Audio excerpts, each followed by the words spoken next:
नमस्कार मंडळी. स्वातंत्र्यवीर सावरकर जीवन कार्य दर्शन या उपक्रमामध्ये आपल्या सगळ्यांचं मनःपूर्वक स्वागत. आपला आजचा भाग हा 9वा भाग आहे आणि भागाचं शीर्षक आहे नाशिकमधील सहकारी.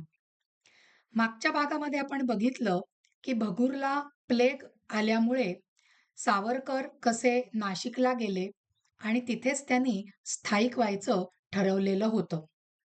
आता आजच्या भागामध्ये आपण नाशिकला त्यांना कोणते महत्वाचे सहकारी मिळाले त्याची माहिती बघणार आहोत, की ज्या सहकाऱ्यांच्या मदतीने त्यांनी आधी राष्ट्रभक्त समूह ही संघटना स्थापन केली आणि नंतर मित्रमेळा ही अतिशय गाजलेली संघटना स्थापन केली आणि त्या मित्रमेळ्याचं रूपांतरच पुढे मंडळी अभिनव भारत या क्रांतिकारक चळवळीमध्ये संघटनेमध्ये झालेलं होतं. पण आजच्या भागामध्ये आपण त्यांचे कोणते सहकारी होते याबाबत त्यांना मदत करणारे त्यांची थोडक्यात माहिती बघणार आहोत. दामोदर पंतांचा मृत्यू झाला त्या मृत्यूपूर्वी नाशिकमधील आपल्या मुक्कामाच्या शेवटी शेवटी सावरकर बंधूंनी आपले वास्तव्य एका चिंचोळ्या अरुंद अशा बोळात हलवले होते, ज्याचे नाव तेथील तिळभांडेश्वर महादेव मंदिरावरून पडले होते. सावरकर बंधूंनी वर्तकांच्या वाड्यातील वरच्या मजल्यावरील एक खोली भाड्याने घेतली होती. 1899 मध्ये सावरकर कुटुंब नाशिकला जेव्हा कायमचे स्थायिक झाले तेव्हा त्यांनी याच तिळभांडेश्वर बोळात राहायचे ठरवले, जेथे रामभाऊ दातारांचे सुद्धा घर होते. मागच्या भागामध्ये बघितलं की रामभाऊ दातारांनी त्यांना कशी मदत केलेली आहे सावरकरांना, आणि आता जे तिथे राहणार होते तिथेच रामभाऊ दातारांचं सुद्धा घर होतं. पुढे वैद्यभूषण वामनशास्त्री दातार म्हणून विख्यात झालेले रामभाऊंचे भाऊ वामन हे विनायकाचे समवयस्क असल्याने त्यांच्यामध्ये घनिष्ठ मैत्री झाली. या नवीन जागेत असे अनेक जण होते ज्यांनी पुढे विनायकाचे सहकारी म्हणून त्याच्या कार्यात महत्वाचं योगदान दिलं. ज्या वेळेला मंडळी बाबाराव आणि बाळ हे शासकीय रुग्णालयामध्ये होते, प्लेगच्या रुग्णालयामध्ये, त्यावेळेला त्या रुग्णालयामध्ये बाबारावांची भेट त्या रुग्णालयामध्ये काम करणाऱ्या त्र्यंबकराव म्हसकर यांच्याशी झाली. त्र्यंबकराव म्हसकर हे स्वभावाने दयाळू असलेले तिशीतील गृहस्थ होते.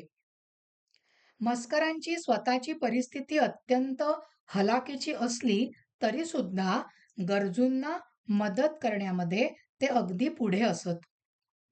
सुशिक्षित असलेल्या म्हसकरांचे त्या रुग्णालयातील वाचनाची आवड असलेल्या एकमेव सुशिक्षित रुग्णाशी म्हणजेच बाबारावांशी मैत्री घडणं अगदी स्वाभाविक होतं. कट्टर देशभक्त असलेले म्हसकर त्यावेळी नाशिकमध्ये कसलाही गाजावाजा न करता लहान सहान मेळावे आणि उत्सव आयोजित करत होते. म्हणजे ते त्यांच्या त्यांच्या परीने आपल्याला जसं सुचेल तसं राष्ट्राप्रती प्रती आपली निष्ठा दाखवत होते वेगवेगळ्या कामांमधून. आता हे एक झाले म्हसकर. आता दुसरा जो सहकारी आहे तो कोण आहे ते बघूया. शासकीय नोकरीतच असलेले म्हसकरांचे स्नेही रावजी कृष्ण पागे हे सुद्धा विनायकाचे सहकारी म्हणून पुढे प्रसिद्धीला आले. पण या पागे जे होते त्यांचा स्वभाव अगदी विरुद्ध होता, म्हसकरांच्या विरुद्ध होता. म्हसकरांचा स्वभाव कसा होता तर अतिशय संकोची आणि अंतर्मुख असा स्वभाव होता. तर पागे स्पष्ट वक्ते आणि लोकांचं लक्ष वेधून घेणारे थट्टेखोर असे गृहस्थ होते. म्हसकरांप्रमाणेच ते सुद्धा नेहमी अनेक छोट्या मोठ्या सार्वजनिक कामांमध्ये मग्न असत, व्यग्र असत. सशस्त्र क्रांतीने भारताला स्वातंत्र्य मिळवून देणे यावर म्हसकर आणि पागे या दोघांचं एकमत असलं ना श्रोते हो, तरी सुद्धा नक्की काय आणि कसं करायचं याबद्दल मात्र त्या दोघांमध्ये कुठलीही स्पष्ट योजना आकारास आलेली नव्हती. टिळकांचे कट्टर अनुयायी असल्याने सार्वजनिक चळवळींच्या आणि उत्सवाच्या माध्यमातून जनसंघटन करणे हाच देशाला स्वतंत्र करण्याचा एकमेव मार्ग आहे, असे त्यांना वाटायचं. कोणाला? म्हसकर आणि पागे यांना. विनायकाने स्वतःचे सखोल विचार आणि कल्पना म्हसकर व पागे यांच्यापुढे मांडत गुप्त विद्यार्थी संघटना स्थापन करण्याची इच्छा व्यक्त केली. म्हणजे या क्रांती चळवळीमधला एक एक दुवा, एक एक मणी आता विनायकाने ओवायला घेतलेला आहे. पहिले 2 सहकारी त्याला मिळालेले आहेत, म्हसकर आणि पागे. दातार आणि वर्तकांच्या घराजवळ एक धोंडोभट विश्वामित्र नावाचे भिक्षुक राहत होते. त्यांच्याकडे घरकाम करणाऱ्या बाईंचा मुलगा आबा दरेकर वयाच्या 8व्या वर्षी प्रदीर्घ तापामुळे पांगळा झाला होता. त्याची आई आजूबाजूच्या घरी कामं करत अत्यंत कष्टाने आपला उदरनिर्वाह करत होती. पण त्याच वेळेला आबा दरेकर म्हणजे आबा मात्र लावण्या आणि नाटकं लिहिण्यामध्ये आपला वेळ मजेत घालवायचा. असं असलं तरी सुद्धा आबाला लग्नकार्यात मिरवणुकीपुढे मिरवत नेतात त्या कागदांच्या फुलांच्या माळा आणि काचेचे रंगीबेरंगी कागदांचे बाग करण्याची कला अवगत असल्याने ही कामे करत तो आबासुद्धा बऱ्यापैकी पैसे मिळवत असायचा. म्हणजे कोण-कोण 3 सहकारी मिळाले बघा. पहिले मिळाले म्हसकर, दुसरे मिळाले ते म्हणजे पागे आणि आता तिसरे मिळाले ते आबा दरेकर. ह्या आबे आहे हे जे आबा दरेकर होते, त्यांचं एक वैशिष्ट्य नमूद करण्याजोगं आहे मंडळी. काय होतं ते? सुरुवातीला आबा आणि त्याची जी इतर मित्रमंडळी होती, त्यांना विनायक अजिबात आवडायचा नाही. ते विनायकाला एक मूर्ख, पुस्तकी किडा समजून त्याची थट्टामस्करी करायचे. आबाच्या टोळक्यातील काहींना विनायकाच्या काव्यगुणांचा हेवा वाटत असे आणि स्वतः हौशी कवी असणाऱ्या आबापुढे ते नेहमीच त्याबद्दल बोलत. मग आपली सगळी मित्रमंडळी विनायकाच्या काव्यगुणाचं कौतुक करतायत म्हटल्यानंतर आबाच्या मनामध्ये सुद्धा विनायकाची काव्यप्रतिभा कशी आहे, हे जाणून घेण्याची उत्सुकता निर्माण झाली. आणि त्याच्यामुळेच विनायकाचं ज्ञान आणि त्याच्याजवळचं शब्दभांडार याच्यामुळे आबा विनायकाकडे आकृष्ट झाला आणि विनायकाचे लेखन आणि वक्तृत्व शैलीमागील रहस्य जाणण्याची इच्छा आबा दरेकर यांच्या मनामध्ये निर्माण झाली. आणि त्याच वेळेला विनायकाने जो सिंहगडाचा पोवाडा रचलेला होता, त्या पोवाड्यानी आबाचं लक्ष विनायकाकडे वेधून घेतलेलं आहे.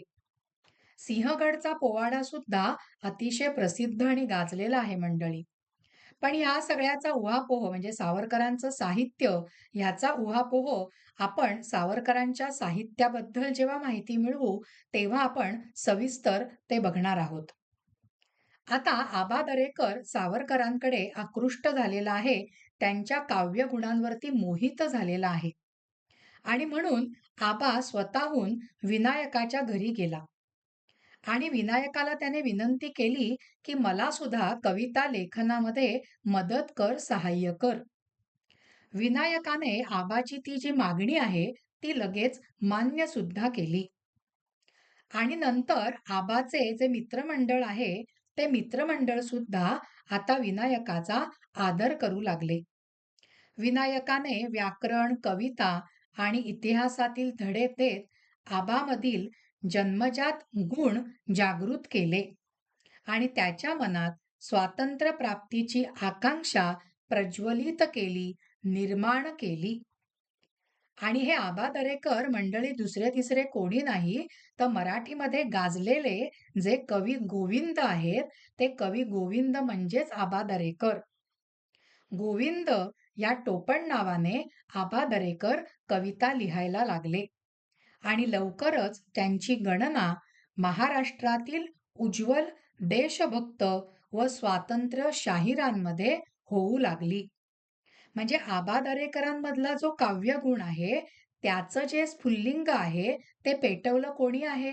ते विकसित कोणी केलेलं आहे?